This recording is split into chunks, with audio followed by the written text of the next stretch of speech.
오늘 주신 하나님의 말씀 잠언 4장 23절의 말씀 한 절이니까요 한 목소리로 합독하겠습니다. 시작.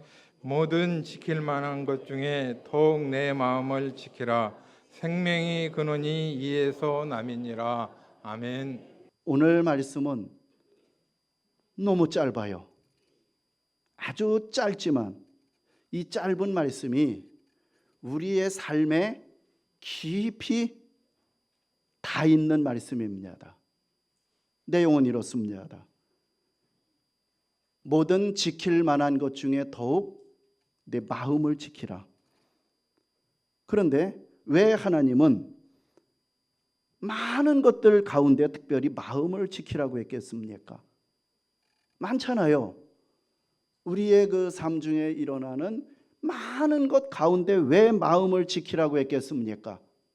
그 이유가 뭐겠습니까? 그 뒤에 청색으로 안내한 부분이 이유가 이것이기 때문입니다.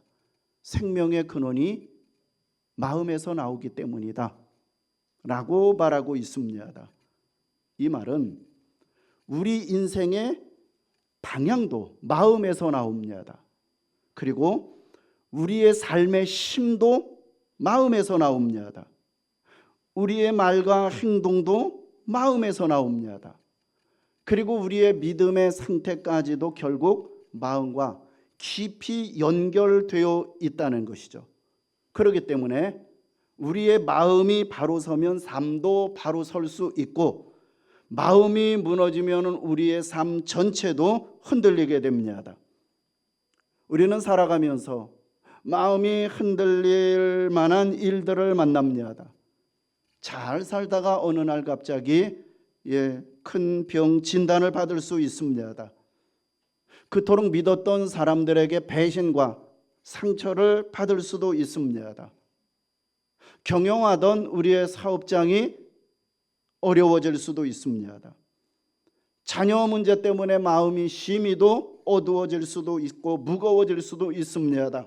가까이 함께 했던 사람 중에 이별의 깊은 슬픔을 겪을 수도 있습니다. 그럴 때 사람들이 말합니다. 가슴이 무너진다. 억장이 무너진다. 맞습니다. 마음이 무너지면 인생이 흔들립니다. 어디 이런 것뿐이겠습니까? 우리 가정 안에 어떤 십자가, 자녀들의 그러한 그 평생 고칠 수 없는 그러한 장애, 이런 것들을 감당을 해 나가면서도 어느 날 마음이 무너져 버리잖아요. 철망하잖아요. 가슴이 무너지잖아요. 억장이 무너지잖아요. 우리의 삶이 그렇다는 거죠. 그래서 하나님은 오늘 우리에게 무엇보다도 내 마음을 지키라라고 말하고 있습니다. 혹시 우리 가운데 겉으로는 괜찮아 보이너도 속으로는 많이 지쳐있고 무너져 있는 분들이 계실 것입니다. 하나님께서 이런 마음을 아시고 이 말씀으로 오늘 찾아오신 줄 압니다. 그러므로 오늘 우리는 설교의 말씀을 이렇게 진행하겠습니다. 마음이 무너질 때 우리 안에 어떤 일들이 일어나는지에 대한 것들을 함께 여러분들과 나눌 것입니다. 그리고 두 번째, 그것이 나눠졌다라면 두 번째는 그러면은 무너진 마음을 어떻게 다시 일으켜 세울 수 있는지에 대한 그 부분을 말씀을 준비를 했습니다. 그 말씀을 오늘 같이 나누고 싶습니다. 먼저 마음이 무너질 때 사람 안에 어떤 일들이 일어나는지 살펴보겠습니다. 첫 번째, 마음이 무너지면 사람 전체가 흔들려요. 우리의 삶 전체가 흔들립니다. 성경은 왜 다른 것보다 먼저 마음을 지키라고 말했겠습니까? 마음이 무너지면 우리 인생 사람 전체가 흔들리기 때문입니다. 건강이 중요하다고 말합니다. 재산도 중요하다라고 말합니다. 가정도 중요하고 사람과의 관계도 중요합니다. 그런데 성경은 모든 것보다 먼저 마음을 지키라고 말합니다. 왜 그렇습니까, 여러분? 마음이 무너지면 다른 것이 다 있어도, 마음이 무너지면 사랑하는 자녀들이 있고 아내가 있고 남편이 있고 돈이 있어도, 다른 것들이 다 있어도 마음이 무너지면 버티지 못하기 때문입니다. 겉으로는 웃고 있는데 속으로는 이미 무너져 있는 사람들이 있습니다. 겉으로는 예배도 드리고 찬양도 하고 식사도 하고 사람도 만나지만 속으로는 이제는 더 이상 못하겠다, 이제는 끝장난 것 같다 주저앉는 사람들이 있습니다. 몇 가지 예를 들겠습니다. 먼저 마음이 무너지면 생각이 어두워집니다. 좋은 길은 안 보이고 그저 나쁜 것만 보입니다. 하나님이 하실 일은 안 보이고 그냥 문제만 커버립니다. 그리고 아직도 일어나지 않은 미래를 이미 끝난 것처럼 절망적으로 해석해버립니다. 또한 이 마음이 무너지면 의욕이 사라집니다. 기도할 힘도 없어요. 찬양할 마음도 없어요. 사람 만나는 것도 버겁습니다. 모든 것이 무겁고 귀찮고 부담스러워요. 일상적인 일에 대해서 흥미를 잃어버립니다. 무기력해집니다.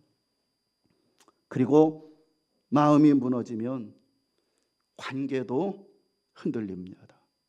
관계가 흔들려요. 작은 일에도 상처받아요. 지난번에는 아무런 얘기가 아니었는데 마음이 무너지고 보니까 상처를 받아요. 그리고 자꾸 예민합니다. 그러니까 사람들과 같이 할 수가 없어요. 왜? 그 사람 옆에 가면은 또 내가 얘기를 하면은 상처를 받고, 너무너무 예민하기 때문에 오히려 내가 그 사람에게 상처를 받아요. 사람을 피하게 됩니다.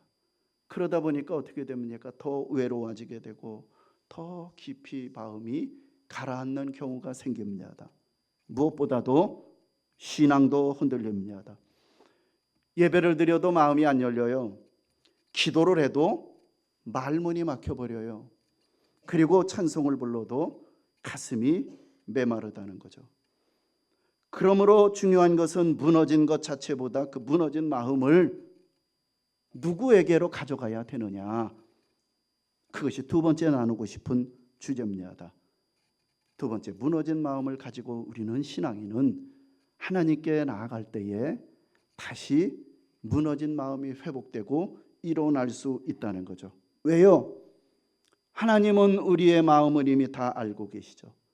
눌린 마음도 아시고 상한 마음도 아십니다. 오늘 그러한 내용을 저는 사도행전 16장에 나타난 그 사건을 통해서 그 사람들에게 일어났던 것, 하나님이 역사하셨고 어떻게 인도하셨는지 그 성경을 예를 들어서 신뢰를 통해서 여러분들과 같이 은혜를 나눌 것입니다. 사도행전 16장에 보면은 바울과 실라가 빌립보 지역에 갑니다. 빌립보 지역에 갈 때 길에서 귀신 들려 점치는 여종을, 예수의 이름으로 그 여종 속에 있는 귀신을 쫓아내서 그 여인을 고쳐준 일이 있습니다. 좋은 일을 한 것입니다. 사람을 살리는 일을 한 것입니다. 그런데 그 일 때문에 바울과 실라가 고발을 당합니다. 매를 맞고 감옥에 갇히게 됩니다. 24절에서 보면 이렇게 말합니다. 그가 이러한 명령을 받아 그들을 깊은 옥에 가두고 그 발을 착고에 든든히 채웠더니, 깊은 옥입니다. 발에는 착고가 채워졌습니다. 몸도 묶였고 길도 막혔고 자유도 빼앗겼습니다. 우리의 삶에서 우리도 이런 일을 당합니다. 깊은 질병의 옥, 깊은 경제의 옥, 깊은 관계의 옥, 깊은 사랑과의 그 관계의 옥, 깊은 절망의 옥에 갇힌 것 같을 때가 있습니다. 그럴 때 사람은 마음이 쉽게 무너집니다. 그런데 그런 상황에서 바울과 실라는 깊은 옥에서 한밤중에 어떻게 합니까? 25절입니다. 한밤중에 바알과 실라가 기도하고 하나님을 찬송하며 죄수들이 듣더라. 이 장면이 참으로 놀랍습니다. 한밤중입니다. 마음도 아프고 몸도 아프고 상황도 어둡습니다. 그런데 그 밤에 이 두 사람은 원망하지 않습니다. 좋은 일 하다가 사람을 살리다가 이곳에 들어온 자기의 상황을 바라보지 않습니다. 기도합니다. 찬양합니다. 이것이 믿음이라는 거예요, 여러분. 똑같은 상황 속에서 원망하고 불평하고 낙심하는 사람이 있지만 그런 환경 속에서도 기도하고 찬양하는 사람이 있다는 거예요. 이 차이가 무엇입니까? 믿음이라는 거죠. 그러므로 여러분, 믿음이란 상황이 여전히 어두워도 하나님이 살아계시고 하나님이 선하시다는 것을 붙드는 것, 이것이 믿음인 줄 믿으시기 바랍니다. 그러자 어떤 일이 일어납니까? 26절에 이에 갑자기 큰 지진이 나서 옥토가 움직이고 문이 곧 다 열리며 모든 사람의 매인 것이 다 벗어졌다라고 말합니다. 하나님이 역사하십니다. 갑자기 큰 지진이 일어납니다. 땅이 흔들거립니다. 옥토가 흔들립니다. 옥문이 열립니다. 그 안에 있었던 사람들, 처여 있었던 그러한 그 매인 것들이 벗겨집니다. 그런데 여러분, 우리에게 잘 생각해보고 적용해 보십시오. 이것은 단지 감옥문 하나 열린 사건이 아니라는 거죠. 이것은 하나님이 어떤 분이신가를 보여주는 사건입니다. 어떤 하나님을 보여주고 있습니까? 하나님은 닫힌 문을 여실 수도 있고 사람이 풀 수 없는 매인 것도 푸실 수 있는 하나님, 사람의 힘으로 어찌할 수 없는 문제에도 하나님은 개입하시는 하나님이라는 것을 보여주고 있는 것입니다. 사람은 길이 없다라고 말하지만 하나님은 광야에도 길을 내시고 사막에도 강을 내시는 분입니다.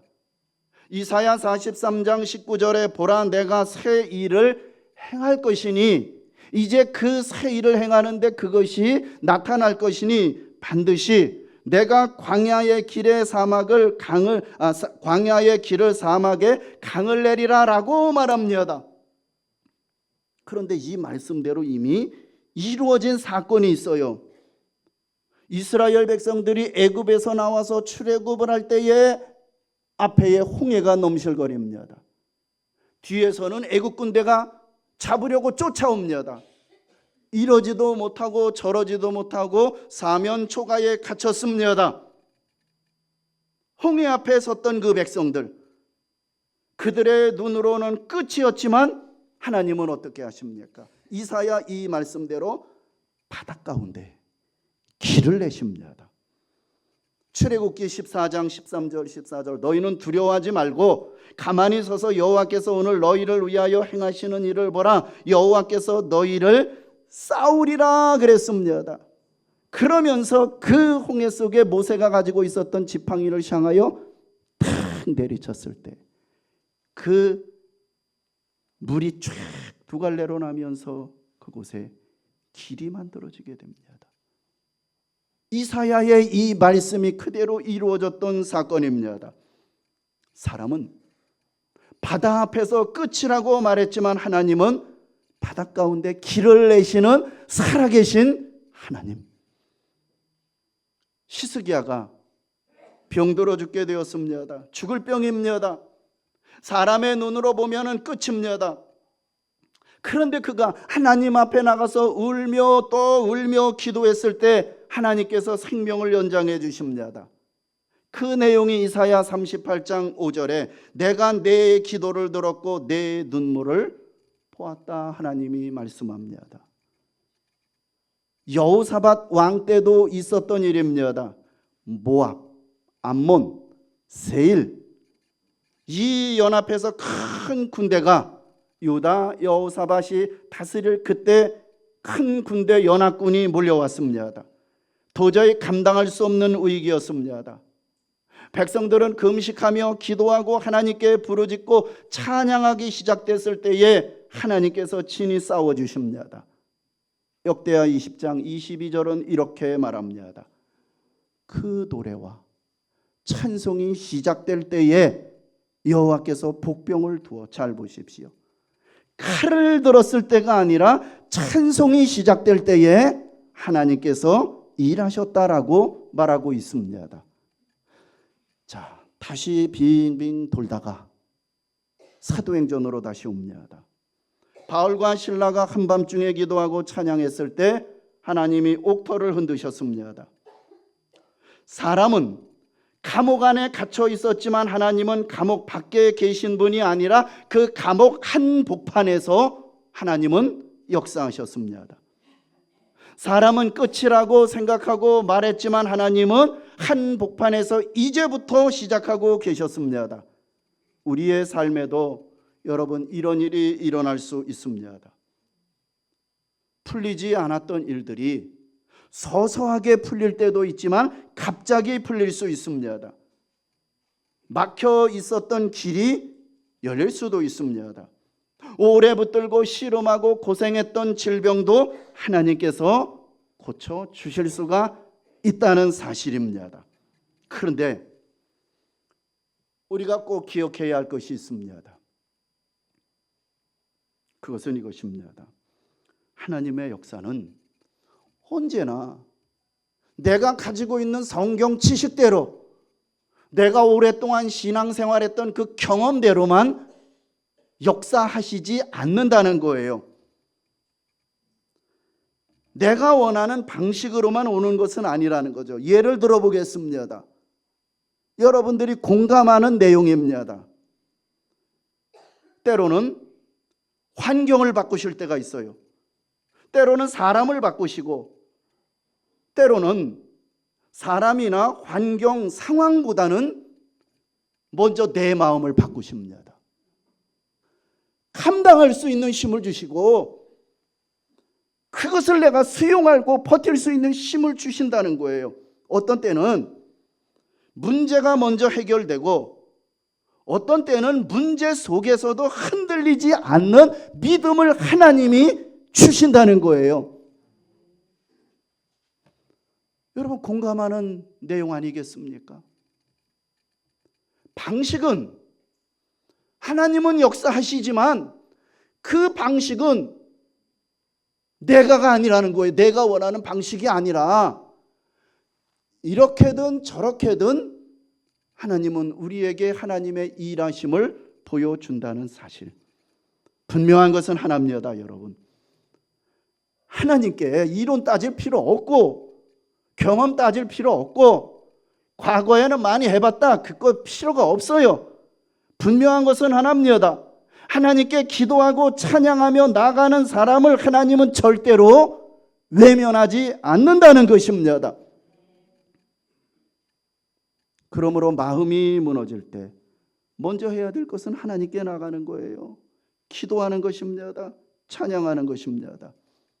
합력하여 선을 이루신 하나님께 소원을 가지고 기도하고 역사를 주관하시고 다스리시고 섭리하신 하나님을 찬양하는 것입니다.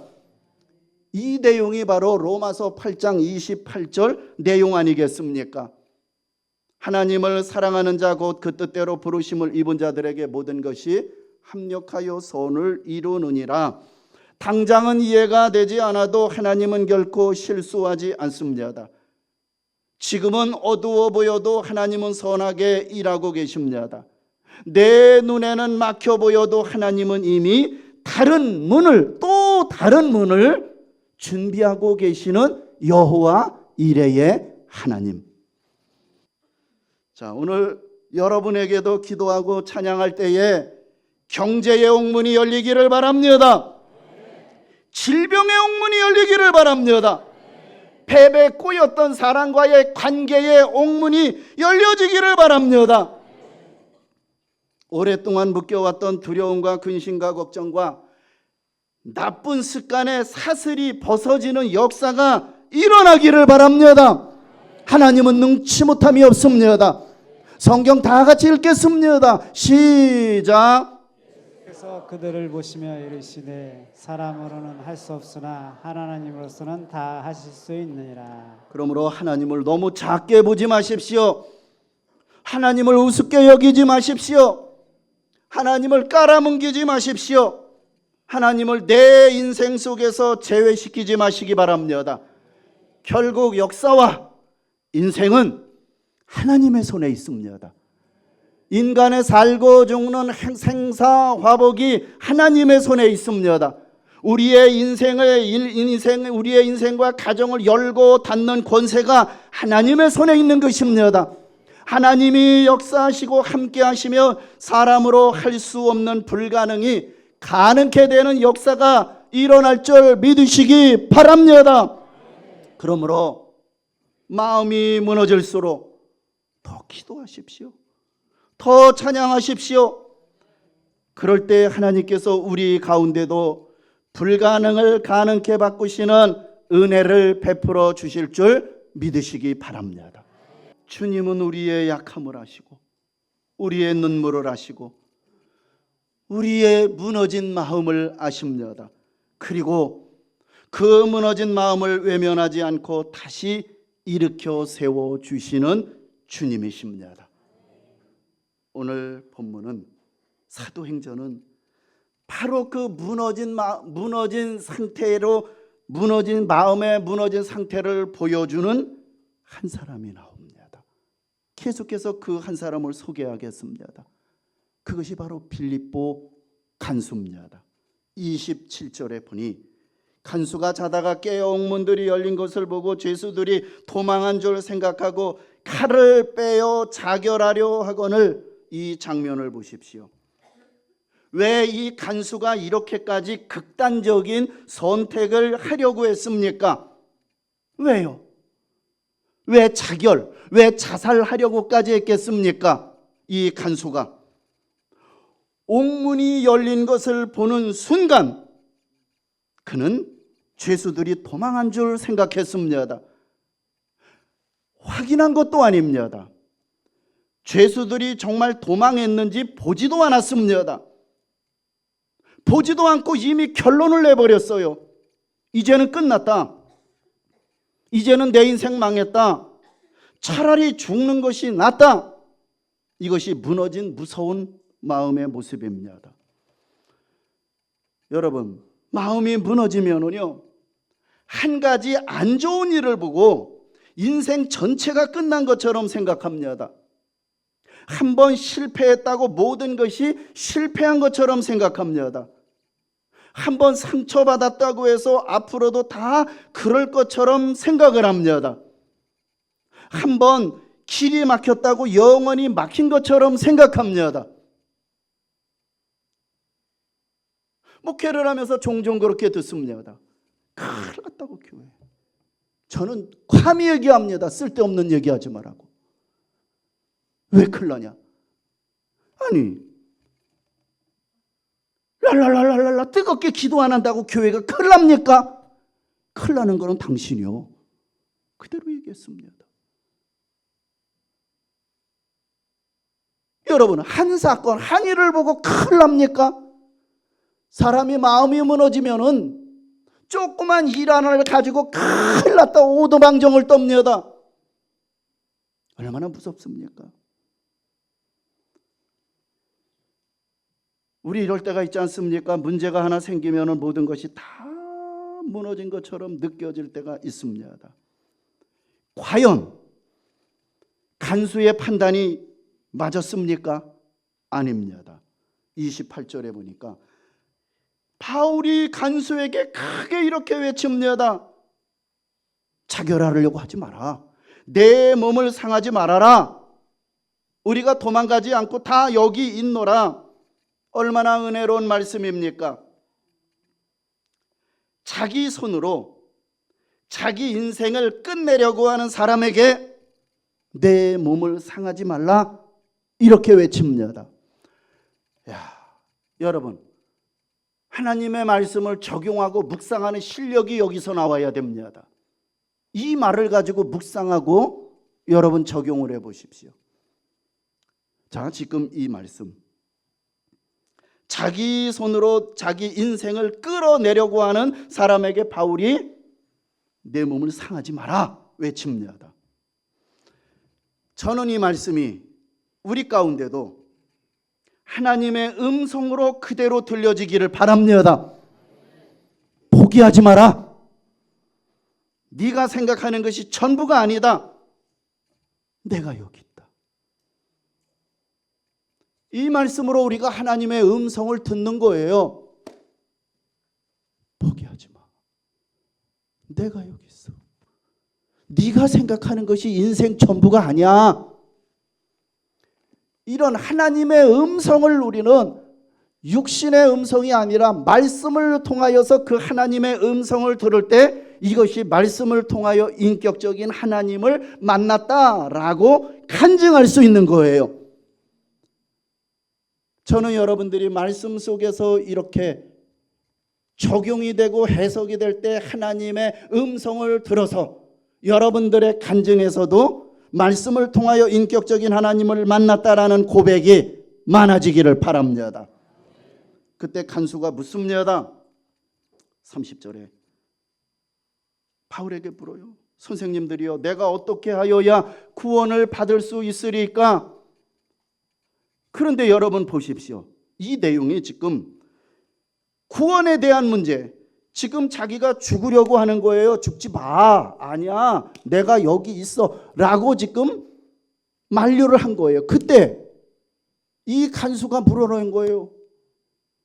지금 죽으려고 하는 그때에 내가 어떻게 하여야 구원을 받을 수 있겠습니까?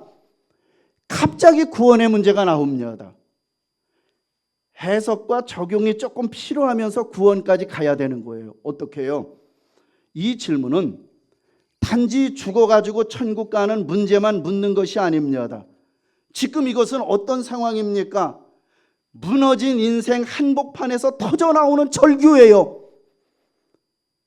죽으려고 자결하려고 하는 그 현장, 인생의 무너진 한복판에서 터져나오는 절규입니다. 어떻게 해야 그러면 내가 살 수 있습니까? 어떻게 해야 내가 이 절망에서 다시 일어날 수 있습니까? 라는 이 질문입니다. 그때 31절에서 바울이 이 사람에게 이런 답을 줍니다. 주 예수를 믿으라. 그리하면 너와 내 집이 구원을 받으리라. 이것이 복음이라는 거예요. 자, 복음에 대한 거 자결하려고 할 때 28절에서 자결하려고 할 때 31절에서 내가 무엇을 하여야 되겠습니까? 주 예수를 믿으라 그랬잖아요. 그 어간에 어떤 일이 있었냐면은 29절에 지금 아무것도 보이지 않잖아요. 캄캄하고 그러한 그 빌립보의 감옥 아닙니까? 캄캄한 그 속에서 아무것도 보이지 않는 캄캄한 밤중에 간수가 등불을 달라라고 말합니다. 내게 등불을 주십시오 라고 했을 때 바울이 바로 그 31절에서 영원히 끊어지지 않는 꺼지지 않는 등불, 영원히 죽지 않는 등불, 죽어도 다시 사는 등불, 예수 그리스도를 주었다는 거예요. 우리의 삶이 살아가는 것이 그거 아니겠습니까? 영원히 꺼지지 않는 등불 대신 예수 그리스도. 그렇습니다. 무너진 마음을 살리는 가장 깊은 답은 환경이 조금 좋아지는 것이 아닙니다. 내가 스스로 다짐하는 것만도 아닙니다. 주 예수를 믿는 것입니다. 왜 예수님입니까? 예수님은 무너진 자를 살리는 분이기 때문입니다. 상한 갈대를 꺾지 아니하고 꺼져가는 심지도 끄지 않으시는 분이기 때문입니다. 십자가에서 우리의 모든 죄를 다 담당하셨고 부활로 죽음과 절망의 권세를 깨뜨리신 분이기 때문입니다. 예수님을 믿는 믿음은 종교적인 위안이 아닙니다. 능력입니다. 버티게 하는 힘입니다. 다시 일어나게 하는 힘입니다. 구원에 이르게 하는 능력인 것입니다. 그 결과 간수와 그 가정이 어떻게 되었습니까? 34절을 보니까 그와 온 집안이 하나님을 믿음으로 크게 기뻐하니라. 조금 전까지 죽으려고 하던 사람입니다. 끝났다고 생각했던 사람입니다. 그런데 이제는 크게 기뻐합니다. 무엇이 바뀌었습니까? 마음이 바뀌었다는 거예요. 그 어간에 어떤 일이 일어났는데 그거는 빼고 무엇이 바뀌었습니까? 마음이 바뀌었다는 거예요. 절망이 다스리던 마음에 예수님이 들어온 것입니다. 두려움이 왕노릇하던 마음에 예수님이 왕노릇하신 것입니다. 우리도 마찬가지입니다. 예수를 믿으면 상황이 한순간에 다 해결되지 않아도 예수를 믿으면 마음에 새심이 들어옵니다. 기도할 힘이 생깁니다. 살아날 힘이 생깁니다. 다시 일어날 힘이 생기는 것입니다. 그래서 빌립보서 4장 13절은 이렇게 고백합니다. 내게 능력 주시는 자 안에서 내가 모든 것을 할 수 있느니라. 이 말씀은 내가 마음대로 다 할 수 있다는 뜻이 아닙니다. 무너질 만한 상황 속에서도 주님이 주시는 힘으로 견뎌내고 버티고 다시 일어날 수 있다는 뜻입니다. 그러므로 마음이 무너질수록 여러분도 기도하십시오. 마음이 무너질수록 더 찬양하십시오. 마음이 무너질수록 더 예수님을 붙드십시오. 그러면 하나님께서 무너진 우리의 마음을 다시 세워줄 것이고 닫힌 문을 열어주실 것이고 묶였던 것 풀어주실 것이고 절망의 자리에서 다시 일어나게 하실 것입니다. 우리 본문 잠언 4장 23절 말씀 다시 붙들고 싶습니다. 다 같이 읽고 말씀 맺겠습니다. 시작. 모든 지킬 만한 것 중에 더욱 내 마음을 지키라. 생명의 근원이 이에서 남이니라. 이 말씀이 여러분의 평생의 말씀이 되기를 주의 이름으로 축원합니다. 아멘.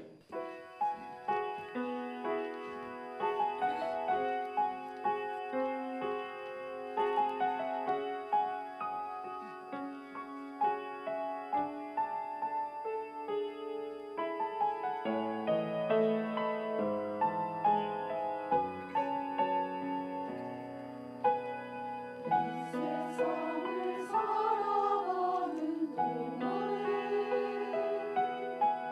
나의 힘을 의지할 수 없으니 기도하고 낙심하지 말 것을 주께서 참 소망이 되심이라. 세상을 살아가는 동안에